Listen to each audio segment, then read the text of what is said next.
நிறைய வச்சு கொண்டாடினாலும் சரி, கடலுக்கு காணிக்கை செலுத்தினாலும் சரி, அதை பத்திலாம் எங்களுக்கு கவலையே இல்லைன்னு சொல்ற மாதிரி ஒரு கிராமமே பொங்கல் கொண்டாட்டத்துக்கு நோ சொல்லியிருக்காங்க. அதுவும் ஒரு வருஷம் 2 வருஷம் கிடையாது, கிட்டத்தட்ட 100 வருஷமா பொங்கல்னே என்னன்னே தெரியாதாம்பா.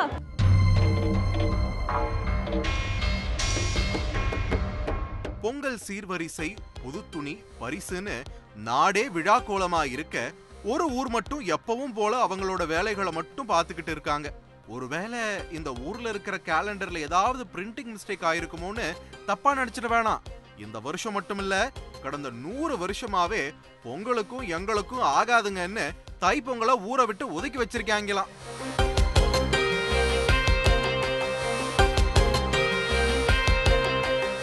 நாமக்கல் சிட்டியில இருந்து ஒரு 13 கிலோமீட்டர் தூரத்துல இருக்குது இந்த சிங்கிலிப்பட்டி கிராமம்.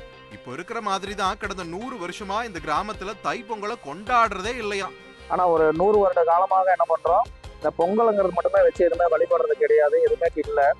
மற்றபடி இங்க ஒரு 400 குடும்பம் பக்கமா இருக்கு. அந்த 400 குடும்பமே பார்த்தீங்கன்னா தலைமுறைவா எங்க தாத்தால இருந்து எங்க அப்பால இருந்து அப்படியே இதை வந்து அப்படியே ஃபாலோ பண்ணி பின்பற்றிக்கிட்டே வரோம்.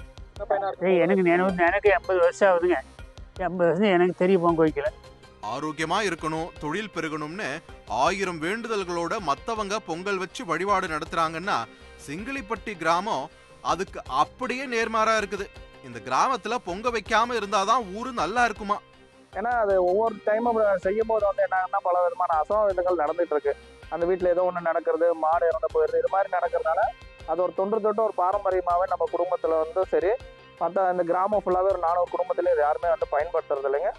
ஏன் இப்படி ஒரு பழக்கம் வந்தது, எப்போ இருந்து இப்படி ஒரு பழக்கம் வந்ததுன்னு டவுட்டோட இந்த ஊருக்கு போனப்பதான் அது பின்னாடி இருக்கிற ஒரு பெரிய பிளாஷ்பேக் கதையே சொல்றாங்க.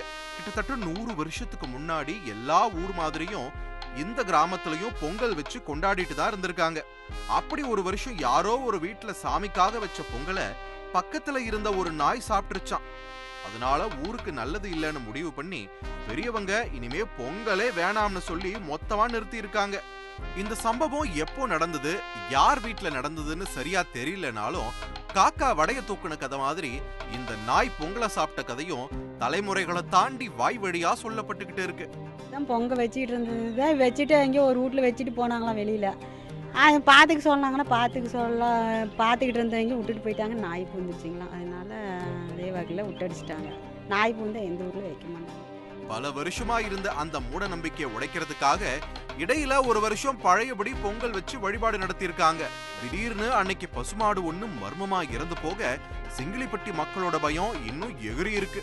அப்புறம் என்ன, தற்காலிகமா நிப்பாட்டின பொங்கல் பண்டிகைய தலையே போனாலும் இனிமே கொண்டாடுறது இல்லைன்னு முடிவு பண்ணிட்டாங்களாம். எங்க கிராமத்துல வந்து நாங்க என்ன பண்றதுல இந்த பொங்கல் மட்டுமே வைக்கிறது கிடையாது. மற்றபடி வந்து பார்த்தீங்கன்னா ஊர்ல விளையாட்டு போட்டி நடக்கிறது, சிறுவர்களுக்கு சிறுமிக்கு நிறைய விளையாட்டு போட்டிகள்லாம் நாங்கள் நடத்தியிருக்கோம். நல்லா சந்தோஷமா தான் இருக்கோம். ஆனா ஒரு 100 வருட காலமாக என்ன பண்றோம், இந்த பொங்கலுங்கிறது மட்டுமே வச்சு எதுவுமே வழிபடுறது கிடையாது, எதுவுமே இல்லை. இந்த மக்களுக்கு இருக்கிற இந்த அச்சத்தாலேயே இந்த ஊர்ல மட்டும் இல்ல, இங்க இருந்து வெளியூருக்கு குடி போனா கூட அவங்க பொங்கல் வைக்கிறது இல்ல. அதே மாதிரி வேற ஊர்ல இருந்து சிங்கிலிப்பட்டிக்கு வந்தவங்க அவங்க பொங்கல் கொண்டாடுறாங்க. ஆனா இந்த ஊருக்காரங்க யாரும் கொண்டாடுறது இல்ல. ஆனா இந்த நடைமுறையெல்லாம் தைப்பொங்கல்ல மட்டும்தான் கடைபிடிக்கிறாங்களாம். மத்தபடி ஊர் கோவில் திருவிழாலெல்லாம் பொங்க வச்சுதான் சாமி கும்பிடுறாங்க.